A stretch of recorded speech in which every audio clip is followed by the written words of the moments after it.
Everyone. I am Senator and Representative of Michigan, Debbie Stabenow. I'm addressing you all today to talk about a few very pressing concerns that you, the people of Michigan, are having about our wonderful state. Now, as most of you know, I am running for re-election, and I believe that by the end of my speech here, you will all be willing to vote for me to be re-elected. This should only take about 4 to 6 minutes, so stay tuned and see why our state is falling apart and why you need me to fix it. Now, the first big issue here I'm going to be talking about is one that us Michiganders have been buzzing about for a few years now. That's right, I'm talking about the bees. Now, the bees have been dying at an alarming rate for the past few years, especially here in Michigan. Now, since I only have a limited time here, I'm going to make it short and sweet, just like the flowers that these bees pollinate. 80% of the flowering plants require insects to transfer pollen in order to produce seeds. Obviously, this means that the less bees we have around, the less flowering plants we have, which includes strawberries, almonds, the hay that we use to feed the cows at our dairy farms. There are many foods and plants that all of the US citizens use every single day and that are slowly dying off as we speak. About 30% of the common bee population dies off every single year, and it is all due to our very own human-caused climate change.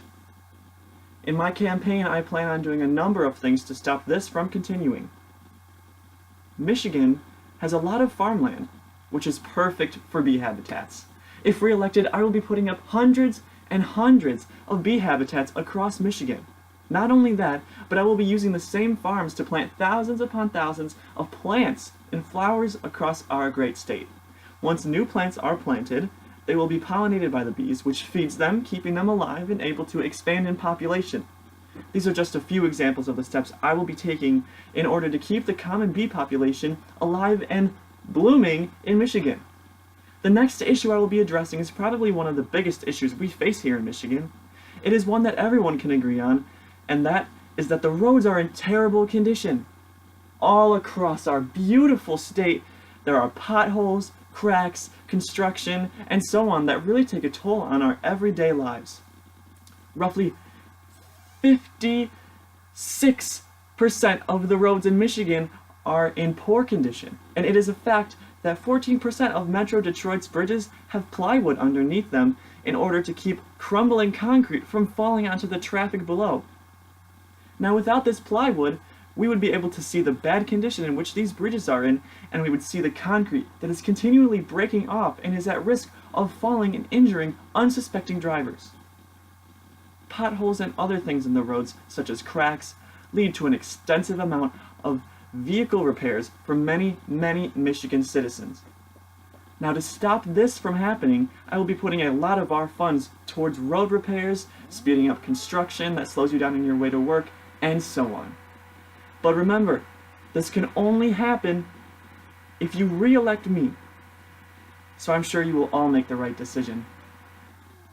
I thank you all so very much for your time today, and I hope that everyone watching has had their eyes open to the true problems of Michigan. Again, these are only 2 subjects I've decided to touch on, but there are many, many more problems I will be fixing. But I believe the 2 that I talked about are 2 of the most pressing matters, and that the people of Michigan need to be aware of them. I believe you will make the right decision and vote to re-elect me to make Michigan a better place to live. This is Debbie Stabenow signing off.